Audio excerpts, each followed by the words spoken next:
Assalamualaikum warahmatullahi wabarakatuh. Perkenalkan, nama saya Sherly. Saya Mita. Saya Devinda. Saya Fatika.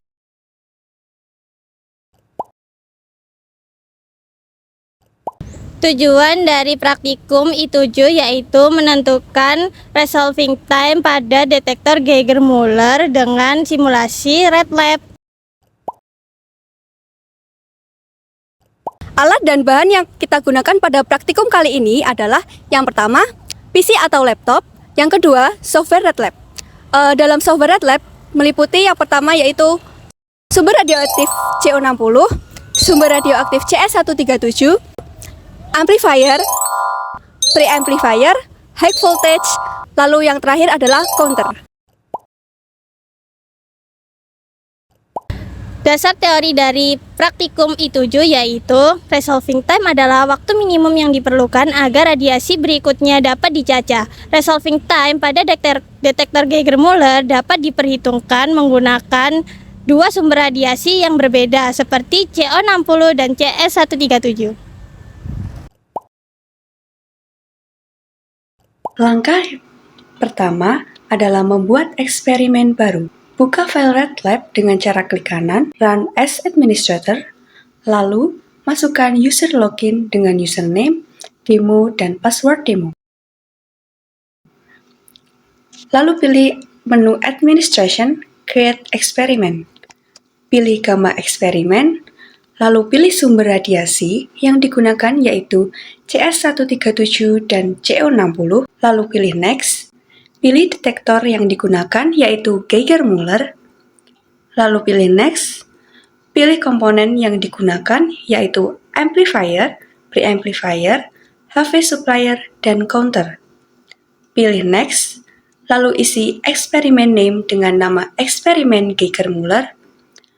Pilih eksperimen sheet as text, lalu isi dengan keterangan. Dan yang terakhir, pilih Finish. Kemudian untuk pengambilan data, pilih menu File, lalu Select Eksperimen, pilih menu Eksperimen Geiger-Müller, lalu klik Select, kemudian pilih menu Instrumen, pilih detektor Geiger-Müller, lalu pilih Amplifier, Preamplifier, HV Supplier, dan Counter dengan cara klik simbol, lalu klik ke lembar kerja.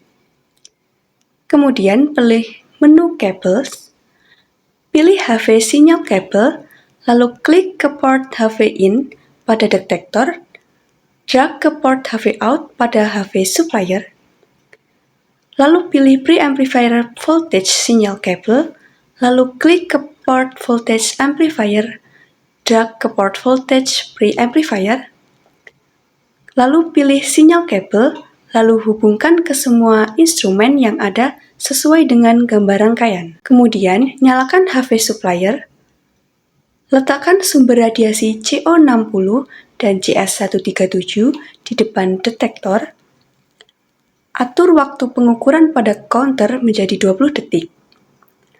Lakukan pencacahan sebanyak 20 kali.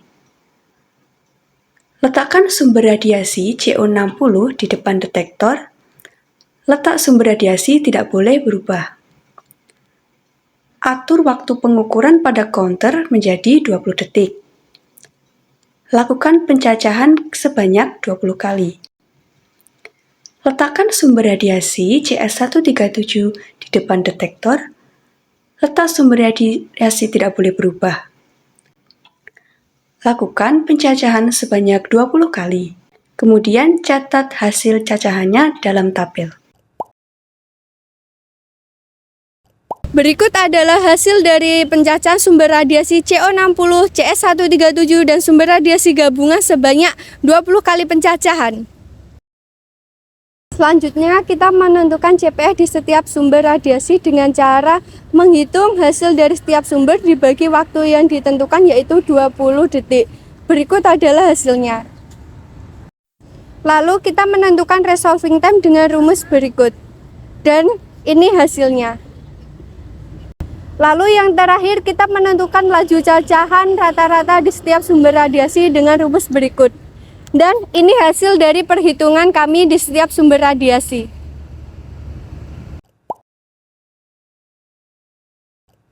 Hasil nilai cacahan yang dihasilkan di setiap sumber radiasi berbeda. Hal ini dikarenakan nilai aktivitas di setiap sumber radiasi juga berbeda.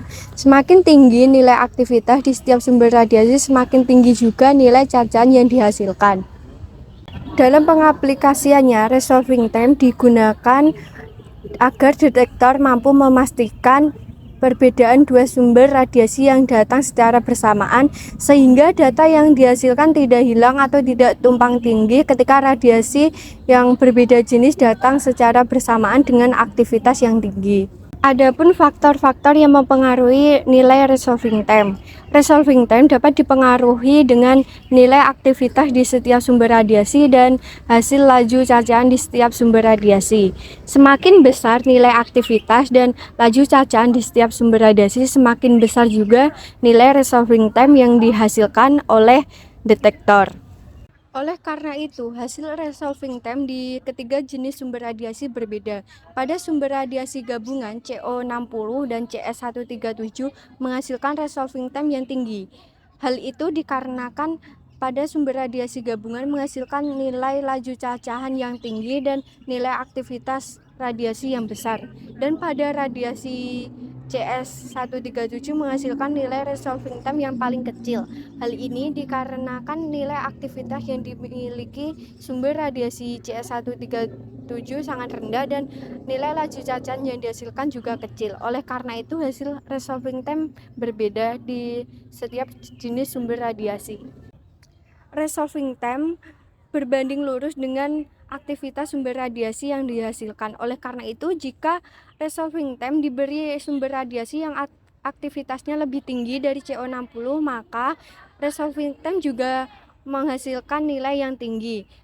Begitu juga sebaliknya, jika resolving time diberi sumber radiasi yang rendah, maka akan menghasilkan nilai resolving time yang rendah.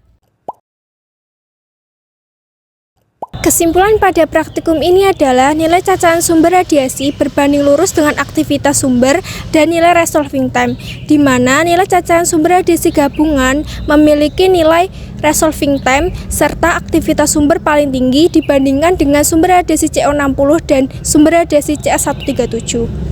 Kemudian yang kedua adalah detektor yang memiliki nilai resolving time terkecil memiliki kualitas paling baik karena dapat mencacah sumber radiasi beraktivitas tinggi dengan lebih akurat. Sebelum melakukan perhitungan, kita harus memahami konsep dan rumus dari nilai resolving time itu sendiri agar menghasilkan hasil perhitungan yang sesuai. Kemudian kita sebaiknya meneliti hasil angka cacahan dan hasil analisis karena dalam praktikum ini banyak sekali melibatkan perhitungan dan teknik analisis yang kuat.